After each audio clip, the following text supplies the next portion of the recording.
J'ai posé une question directe à 500 femmes. Qu'est-ce qui, vraiment, éveille leur désir pour un homme? Leur réponse risque de bouleverser tout ce que vous croyez savoir en matière de séduction. Réfléchissez un instant. Combien de fois avez-vous cru avoir réussi à séduire? Vous avez été amusant, prévenant, vous vous êtes montré sous votre meilleur jour. Et au final, elle vous a souri en disant « Tu es tellement gentil ». Cela semble flatteur, mais en réalité, c'est une condamnation sans appel. Dans son esprit, vous avez cessé d'incarner un homme pour devenir une sorte de compagnon docile. Cette vidéo dévoile ce qu'elle désire vraiment. Si vous découvrez cette chaîne, abonnez-vous, regardez jusqu'à la fin et profitez du contenu. Je vous ai également préparé un guide essentiel dans les commentaires épinglés, sur l'art de dialoguer avec les femmes. Vous y trouverez tout ce qu'il vous faut pour maîtriser cet échange. Maintenant, venons à l'essentiel. Soyez très attentifs à ce qui suit. Cela risque de piquer. Ce « tu es tellement gentil » n'est pas qu'une formule de politesse, c'est le diagnostic clair de votre échec. Lorsqu'une femme vous le dit, elle exprime qu'elle vous perçoit comme un subalterne sur le plan émotionnel, et non comme un homme capable de réveiller en elle une attirance profonde.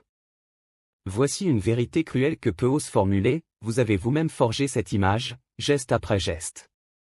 Imaginez la scène. Vous êtes face à elle. Vous pesez chaque mot, contrôlez chaque mouvement, vous composez une image soigneusement travaillée. Vous riez quand elle rit. Vous adoptez un air sérieux quand elle le fait. Vous adaptez votre énergie à la sienne. Vous pensez faire preuve d'empathie, mais en réalité, vous quémandez son assentiment en direct. Et elle le perçoit intimement, non par la raison, mais viscéralement. Ce comportement ne dégage pas l'odeur de l'assurance, mais celle du besoin déguisé en courtoisie. Au cours de ces 6 mois d'échange avec 500 femmes, j'ai découvert une réalité qui contredit les discours habituels sur la séduction. Elles n'ont jamais mentionné des tablettes abdominales, un compte bien garni, ni même cette confiance en soi tant vantée.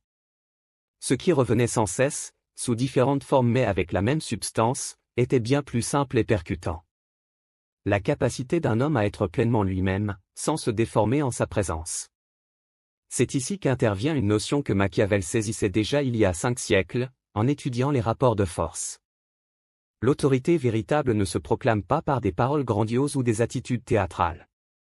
Elle s'impose par la sérénité inébranlable de celui qui n'a besoin d'aucune approbation, car il se connaît lui-même. Il parlait de prince et de conquête politique, mais le principe est identique entre hommes et femmes.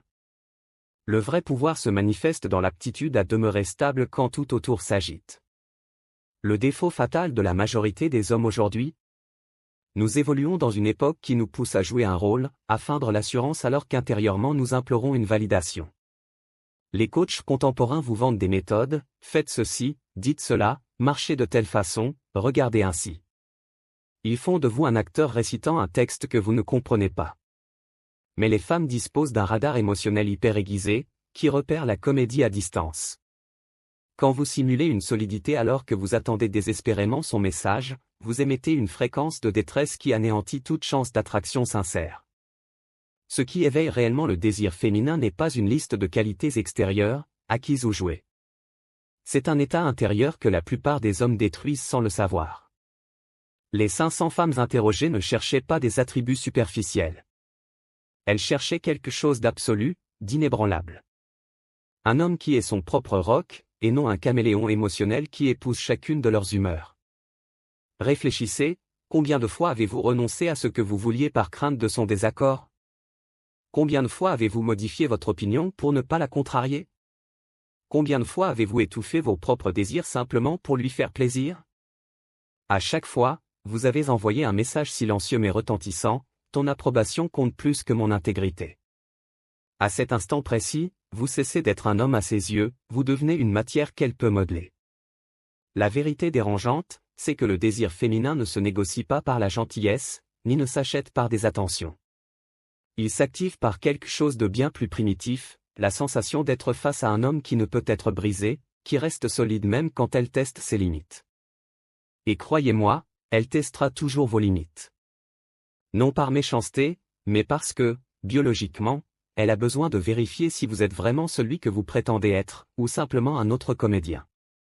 Ce que je vais vous montrer va vous révéler comment construire cette fermeté intérieure. Comment passer de l'homme en quête d'approbation à l'homme qui génère sa propre attraction. Avant de poursuivre, si ce contenu vous interpelle et que vous souhaitez approfondir ces vérités que peu osent exprimer, pensez à soutenir la chaîne. Aucun sponsor, aucune marque, simplement du contenu créé parce que des hommes comme vous reconnaissent sa valeur et choisissent de l'encourager. Cela nous permet de continuer à enquêter, interviewer et partager des vérités sans compromis. Maintenant, retournons au cœur du sujet. Je vous ai promis de révéler ce qu'est exactement cette autorité imperturbable que les 500 femmes ont décrite de manière variée, mais avec la même substance. Et surtout, pourquoi la majorité des hommes la sapent sans même s'en rendre compte? Qu'est-ce donc que cette autorité qui fait qu'une femme ressent une émotion profonde, au lieu de vous cataloguer comme un type agréable? Écoutez attentivement, car cela va à l'encontre de tout ce que vous avez entendu sur l'attraction. Beaucoup imaginent qu'il s'agit de créer de l'excitation, d'être divertissant, de la faire rire et s'amuser. Mais la réalité qui ressort de ces 500 conversations est tout autre. Ce qui déclenche le désir féminin, ce n'est pas l'excitation, c'est la sécurité. Attention, je ne parle pas de sécurité physique, ni de votre capacité à la protéger d'un danger. Je parle de la sécurité émotionnelle, cette sensation primitive d'être face à quelqu'un qui ne s'effondrera pas, quelle que soit l'intensité de la tempête. L'une des histoires qui m'a le plus frappé est celle d'une femme décrivant un moment avec un homme qui l'a profondément touchée. Elle traversait un chaos émotionnel intense. Un de ces jours où tout semble s'écrouler. Elle lui a tout raconté, espérant qu'il tente de réparer les choses, qu'il apporte des solutions, qu'il la rassure par des paroles réconfortantes. Mais il n'a rien fait de tout cela. Il l'a simplement regardée, l'a laissé parler, puis après un silence, calmement, il a dit « Cela doit être difficile ». Et il est resté présent, sans chercher à la sauver ni fuir ce moment délicat. Il a simplement tenu l'espace. C'est le code silencieux que la plupart des hommes ne décryptent jamais. Il ne s'agit pas d'avoir toutes les réponses, ni d'être le héros qui résout tout. Il s'agit d'incarner le roc émotionnel qui demeure stable pendant que tout oscille autour. Les femmes évoluent dans un univers émotionnel bien plus intense que le nôtre, subissant des vagues de sentiments qui montent et descendent en permanence. Ce qu'elles recherchent, même si elles ne le formulent pas clairement, c'est un homme qui ne se noie pas dans leurs vagues, un homme qui reste à leur côté sans être emporté par le flux. Machiavel observait un phénomène comparable chez les dirigeants confrontés à l'incertitude. Les princes qui survivaient n'étaient pas nécessairement les plus forts ou charismatiques, mais ceux qui conservaient leur calme au milieu du chaos et ne cédaient pas à la panique collective. En amour, c'est identique. L'homme qui devient l'encre émotionnelle de la femme, qui ne ploie pas devant son chaos, ni n'adopte son instabilité passagère, devient indispensable. À l'inverse, observez le comportement de l'homme en manque que nous avons tous été un jour. Il devient calculateur dès qu'il perçoit une opportunité avec une femme. Il contrôle chaque mot, chaque geste, chaque interaction en se demandant « Est-ce que cela lui plaît? Est-ce que je l'impressionne? Ai-je dit une bêtise ?» Son esprit se transforme en échiquier où chaque mouvement vise l'approbation. Et cet effort visible, ce besoin transparent de validation, tue toute chance d'attirance authentique, car cela sent le désespoir. Et le désespoir est le poison le plus mortel pour le désir féminin. Une femme cadre m'a raconté une soirée d'entreprise où elle a rencontré un homme qui l'a marqué. Dans la foule d'hommes rivalisant pour capter son attention par leurs exploits, voyages ou relations, un seul se contentait d'être là, détendu, sans rien avoir à prouver. Il ne cherchait pas à vendre une version idéalisée de lui-même, ni à adapter son attitude. Il existait simplement dans sa propre orbite, et c'est cela qui a retenu son attention. Elle a déclaré, « C'était comme s'il n'avait besoin de rien de moi. Et c'est précisément pour cela que j'ai eu envie de m'approcher de lui. » Ce secret invalide toutes les stratégies de séduction que vous avez apprises. L'attraction réelle ne se construit pas en ajoutant des techniques ou des jeux. Elle naît en retirant le besoin. Elle émerge lorsque vous supprimez cette urgence intérieure d'impressionner, de gagner, de conquérir. L'homme qui ne court pas après, qui ne supplie pas, qui ne modifie pas son essence pour plaire, crée un vide magnétique que les femmes perçoivent et qui les attire naturellement. Mais voici ce que beaucoup refusent d'entendre, vous ne pouvez pas simuler cela. Vous ne pouvez pas feindre de vous passer de son approbation alors qu'intérieurement vous mourrez d'envie de recevoir son message. Les femmes possèdent un détecteur émotionnel plus précis que toute technologie, et elles sentent l'incohérence entre ce que vous affichez et ce que vous ressentez. Si votre solidité n'est qu'un masque, elles le sauront. Et dès qu'elles perçoivent cette fausseté, toute attraction s'évanouit. L'autorité imperturbable n'est pas une technique que l'on apprend en un week-end. C'est une transformation intérieure qui advient lorsque vous cessez de chercher votre valeur dans le regard des femmes et commencez à la construire dans votre propre existence. C'est prendre conscience que votre vie, votre mission, existe indépendamment de sa présence. Cette indépendance émotionnelle réelle génère ce champ magnétique qui les attire vers vous. Réfléchissez à cela. Si ce contenu vous parle, si vous reconnaissez les schémas qui expliquent vos échecs passés, partagez une astuce dans les commentaires pour aider d'autres hommes. Exprimez ce que vous avez compris. Non seulement vous aiderez la communauté, mais vous consoliderez aussi votre propre apprentissage, car enseigner est la forme la plus aboutie de l'assimilation. La révélation qui suit est sans doute la plus inconfortable. Elle remettra en cause tout ce que vous pensiez savoir sur l'attraction. Ce qui vient va distinguer les hommes qui comprennent véritablement le jeu de ceux qui collectionnent les techniques sans en saisir l'essence. J'appelle cela le principe du vide. L'attraction féminine ne dépend pas de ce que vous ajoutez à l'interaction, mais de ce que vous en retirez, en particulier l'élimination totale du besoin. La majorité des hommes abordent les femmes depuis un sentiment de manque intérieur.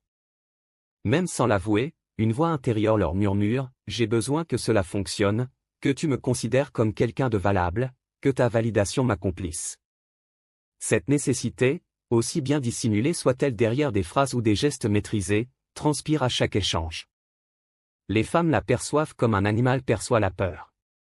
Ce n'est pas une analyse logique, c'est un ressenti viscéral qui les fait se retirer. L'homme qui active une attraction profonde agit à l'exact opposé. Il ne court pas parce qu'il n'a pas de vide à combler. Il ne supplie pas parce qu'il n'a pas besoin d'approbation pour exister. Il ne modifie pas sa trajectoire pour plaire parce que son chemin est déjà tracé par ses propres valeurs et son but. Cet homme crée une dynamique paradoxale qui rend les femmes irrésistiblement attirées. Elle veut s'approcher parce qu'il n'a pas besoin qu'elle le fasse. Imaginez cela concrètement. Quand vous rencontrez une femme avec une urgence intérieure de la conquérir, vous devenez quelqu'un qui doit constamment accumuler des points. Chaque mot est une épreuve. Chaque geste est un investissement en attente de retour. Vous négociez votre valeur en temps réel, et cette négociation détruit toute connexion sincère, car vous montrez que votre valeur dépend de son jugement. Changez de perspective. Imaginez un homme qui arrive sans agenda caché, pas là pour gagner son approbation, mais présent parce qu'il a choisi de l'être, qui savoure l'instant tel qu'il est, pas en fonction de ce qu'il pourrait devenir. Si elle reste, parfait. Si elle part, tant pis. Car son sentiment d'accomplissement n'en dépend pas. Ce détachement authentique, cette absence de besoin, crée un espace émotionnel magnétique pour les femmes, comme si elles trouvaient enfin quelqu'un qui ne cherche pas à tirer quelque chose d'elles, ce qui leur donne envie de donner librement. Machiavel observait un principe similaire dans l'exercice du pouvoir. Les souverains désespérés de conserver le contrôle par la manipulation constante finissaient par le perdre. Ceux qui régnaient à partir d'une assurance intérieure, sans avoir constamment à prouver leur pouvoir, étaient ceux qui le conservaient réellement. En amour, le principe est identique. L'homme qui doit continuellement prouver sa valeur est celui qui en manque le plus aux yeux d'une femme. Celui qui est simplement, sans démonstration, inspire respect et attraction naturelle. Mais il y a un point crucial, vous ne pouvez pas simuler cela. Vous ne pouvez pas feindre l'autosuffisance tout en vérifiant votre téléphone toutes les 5 minutes dans l'espoir d'un message. Vous ne pouvez pas prétendre ignorer son opinion tout en laissant chacune de vos décisions être influencée par ce que vous imaginez qu'elle pensera. Les femmes détectent ces incohérences émotionnelles, et lorsqu'elles les perçoivent, vous perdez non seulement l'attraction, mais aussi toute crédibilité. L'autosuffisance réelle n'est pas une stratégie, c'est une manière d'être. Elle découle d'avoir bâti une vie qui vaut la peine d'être vécue, indépendamment de qui y figure. Avoir des projets passionnants, des relations enrichissantes, des objectifs stimulants, et une identité solide qui ne vacille pas si une femme ne répond pas comme espéré. Cette solidité intérieure ne s'achète pas dans une formation ni ne s'apprend dans une vidéo. Elle se construit jour après jour, en prenant des décisions qui renforcent votre structure intérieure, et non en la sacrifiant pour une validation externe. Maintenant, à vous de jouer.